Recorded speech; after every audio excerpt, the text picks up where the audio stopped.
जी नमस्कार, स्वागत है आप सभी का हमारे चैनल शिक्षक समाचार में। दोस्तों, कल हम लोग कर्पूरी सभागार गए हुए थे। कुछ कार्यों को लेकर हम ये उम्मीद लगा कर गए थे कि उस सभागार में एक मिलन समारोह का आयोजन किया गया था, जिसमें सलीम परवेज जो सारण जिला के कार्यकर्ता के रूप में जदयू में उनका चुनाव हुआ। इससे पहले वो इसके ठीक पहले राजद में थे, राजद से अब जदयू में आए, लेकिन उससे भी पहले वो जदयू से एक बार विधायक रह चुके थे। अब जबकि फिर वो जदयू में आ रहे थे तो उनका मिलन समारोह का आयोजन कर्पूरी ठाकुर सभागार में किया गया था। और हम भी वहाँ पे इसलिए गए थे कि हमारे लोकल जो क्षेत्रीय नेता हैं उनके द्वारा ये बात कही गई थी कि वहाँ पे उस सभागार में उनको पार्टी का सदस्य बनाने के लिए माननीय मुख्यमंत्री श्री नीतीश कुमार जी भी आने वाले हैं। इसलिए अगर आपको कोई वर्क है, करना है, कुछ आवेदन देना है, कुछ कहना है, तो चलिए आपका उनके साथ हम बात करवा देंगे, मीटिंग रखवा देंगे। अगर वहाँ पे टाइम नहीं देते हैं तो उनके आवास पे जाकर आपको किस दिन, मतलब कि उनके आवास पे जाके आप उनसे बात कर सकते हैं। ये एक प्रकार से कहे तो एक अपॉइंटमेंट फिट करा देंगे। इस उम्मीद से हम लोग गए हुए थे, हालांकि वो नहीं आए। ललन सिंह आए, उपेंद्र कुशवाहा जी आए। तो हमारी जो आवेदन तैयार की गई थी वो दो नामों से तैयार की गई थी। वो नाम थे, एक सलीम परवेज और दूसरा मुख्यमंत्री श्री नीतीश कुमार जी के लिए। लेकिन हुआ ऐसा कि मिलन समारोह में उनको सदस्य मनोनीत ललन सिंह और उपेंद्र कुशवाहा जी ने कर दिया, लेकिन नीतीश कुमार जी किसी जरूरी कार्य की वजह से वहां आए नहीं आए। और लास्ट में ऐसा हुआ कि उन्होंने खुद इनको, जो हमारे नेता है सारण जिला के सलीम परवेज, उनको बुला लिया गया सीएम कार्यालय में।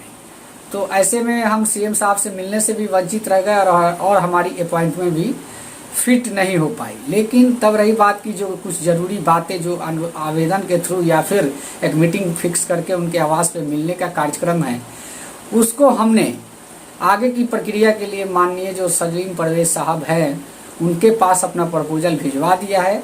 हालांकि वो कल से अब पूरे बिहार के दौरा कर रहे हैं, लेकिन जैसे ही वो फ्री होते हैं उस दिन हो सकता है कि पटना में वो हमको बुलाएंगे और जाकर डायरेक्ट हम लोग नीतीश कुमार से मिलेंगे।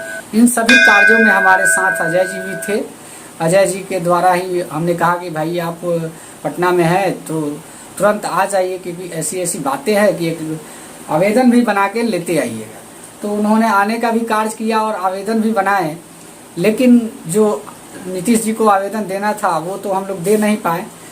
लेकिन बातें जो है ऊपर तक पहुंचाने में कुछ मदद मिला वहाँ से। हालांकि हमारा मन था, हालांकि चूँकि हम स्टेज के बगल में थे, इसीलिए थे कि हम एक बार, हमारी मंशा थी कि ललन जी को देते हैं, क्योंकि उन्होंने अल्पसंख्यक और अल्पसंख्यक के शिक्षा पर भी बात किया। उसका वीडियो रिकॉर्डिंग भी है हमारे पास। मैं इसी वीडियो में आपको चला के दिखा भी दूंगा, वॉइस भी ऑन करके आपको सुना दूंगा। लेकिन नीतीश कुमार जी ने जिस समय बिहार की सत्ता संभाली, अल्पसंख्यकों के शिक्षा के क्षेत्र में सुधार के लिए लगातार उन्होंने काम करने का काम किया। आज क्या भाई अल्पसंख्यक समुदाय क्यों ना इन्हीं को दे दिया जाए। लेकिन हमारे जो साथ जो नेता थे, जो सलाहकार थे कि नहीं हम कहेंगे तो आपको आवेदन देना है, तो वो बगल में ही थे। उनसे भी मैं पूछा कि क्या कह रहे हैं, हम दे दें इनको, क्योंकि वो भाषण उस समय दे रहे थे तो डिस्टर्ब करना भी उचित नहीं था। ये सोच के उन्होंने कहा कि नहीं, अभी नहीं, सफिशिएंट एक टाइम आने दीजिए। जैसे ही उनका भाषण समाप्त हुआ, लोग उनसे मिलने का, माला अर्पण करने का सिलसिला चालू हुआ। उसमें समय हमको नहीं मिल पाया, लेकिन उनसे भी मीटिंग फिक्स करने के लिए एक प्रपोजल मैंने भेज देने का काम किया है। ऐसे में अब जदयू के जो बड़े बड़े नेता हैं उनके करीब हमारा प्रपोजल पहुंच रहा है और तुरंत ही हम सफल होंगे सीएम के साथ मीटिंग करने में। उपेंद्र कुशवाहा जी के साथ हमने इसलिए बात नहीं किया क्योंकि कुछ अभ्यर्थियों के द्वारा ये कहा गया था कि वो सुनते हैं जरूर, लेकिन बात को ऊपर रखते हैं कि नहीं, इस बात की जानकारी हमें भी नहीं है। इसलिए मैंने उपेंद्र कुशवाहा को कुछ देने का कार्य नहीं किया। तो अब रही बात, एक बात और मैं बता दूं कि जो फर्जीवाड़ा का केस है उसमें भी आप लोग कहीं ना कहीं से जुड़ने का काम करें, क्योंकि आप देखिए कि फर्जीवाड़े के मैटर में ऐसा हुआ है कि जिसका टीईटी मार्क्स 81% है, 80% है, वो भी टीचर बनने के लिए एलिजिबल है और उसका नियोजन हुआ भी है। क्यों हुआ? ये डायरेक्ट फर्जीवाड़ा है। इसका जवाब वहाँ के डीओ देंगे, इस बारे में तो हम लोग नहीं जान सकते हैं, लेकिन एक प्रकार से कहे तो ये भी एक फर्जीवाड़ा ही है। एक डीओ साहब भी डेथ कर चुके हैं, कहीं ना कहीं वो फंसते हुए नजर आ रहे होंगे, हार्ट अटैक कर गया होगा, डेथ कर गए होंगे। तो कहने का मतलब ये है कि धीरे धीरे अब ये शिक्षक चयन प्रक्रिया हार्ड भी होती जा रही है, क्योंकि आप लोग को मालूम होना चाहिए कि पिछले दिनों पेपर के माध्यम से ये भी बताया गया था कि वो क्या कहते हैं, प्राइवेट जो निजी विद्यालय हैं उनमें भी अब टीईटी का जरूरत होगा और साक्षात्कार होगा, उसके बाद ही आप निजी विद्यालयों में भी शिक्षक बन पाएंगे। ऐसे में आप लोगों से मैं ये पूछना चाहता हूँ कि आने वाले दिनों में, जैसा कि मैंने अपने चैनल के माध्यम से भी आप लोग को बताया था कि यहाँ भी इंटरव्यू का व्यवस्था होने जा रहा है, सुपर टेट का व्यवस्था होने जा रहा है। तो आने वाले दिनों की बात मैंने कहा था, गौर कीजिएगा इस बात पे मैंने क्या कहा था, आने वाले कुछ दिनों में। तो कहने का मतलब कि जब निजी विद्यालय में इंटरव्यू होगा, साक्षात्कार होगा, तो आपको क्या लगता है कि सरकारी विद्यालयों के लिए डायरेक्ट टीईटी पास वाले को ही लिया जाएगा?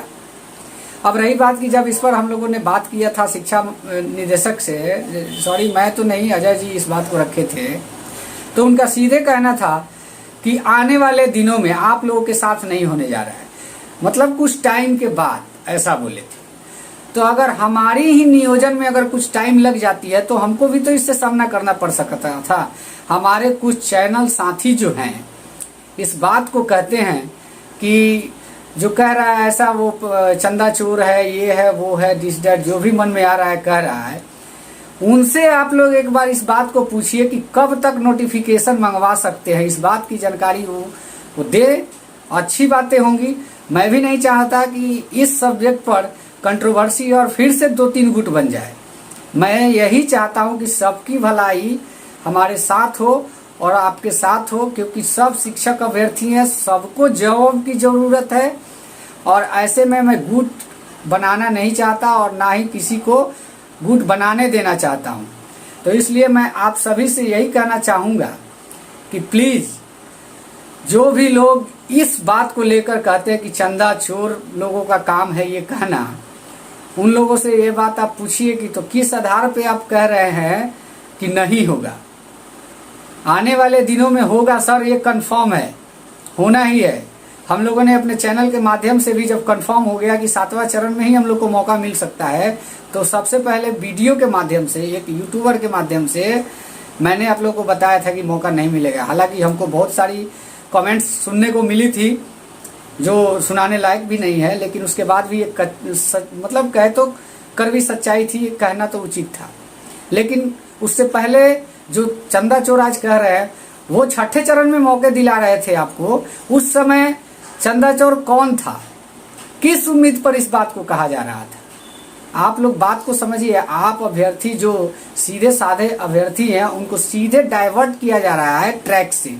तो यहाँ पे गुट बनाने की जरूरत नहीं है, एक आंदोलन तुरंत फिक्स होना चाहिए। मैं सभी जो अपने आप को बड़े नेता मानते हैं, मैं सभी से, और जो अभ्यर्थी एक्टिव हैं उन सभी को मैं ये कहना चाहता हूँ कि जल्द से जल्द एक आंदोलन का आयोजन होना चाहिए, क्योंकि अगर अब आंदोलन का आयोजन नहीं होता है तो हो सकता है कि आने वाले कुछ दिनों में सुपर टेट और इंटरव्यू का सामना करना पड़ सकता है और टीईटी पास करने के बावजूद भी आप शिक्षक बनने से वंचित रह जाएंगे। तो आज का वीडियो थोड़ा कड़वा था, लेकिन आशा करता हूं कि वीडियो में सच्चाई दिखाई गई है। और वीडियो अच्छा लगे तो चैनल को लाइक करें, और क्या कहते हैं, वीडियो आने वाले वीडियो का अपडेट जानने के लिए, किस प्रकार से अपडेट आता है, ये सारी चीज़ें जानने के लिए चैनल को भी सब्सक्राइब करें। हमारे जो खास करके नए साथी हैं सीटेट दिसंबर और जनवरी के, प्लीज़ हमारे चैनल को सब्सक्राइब करें, क्योंकि हमारे चैनल पे किसी भी प्रकार की अफवाहों का बात नहीं किया जा रहा है अब। Thank you.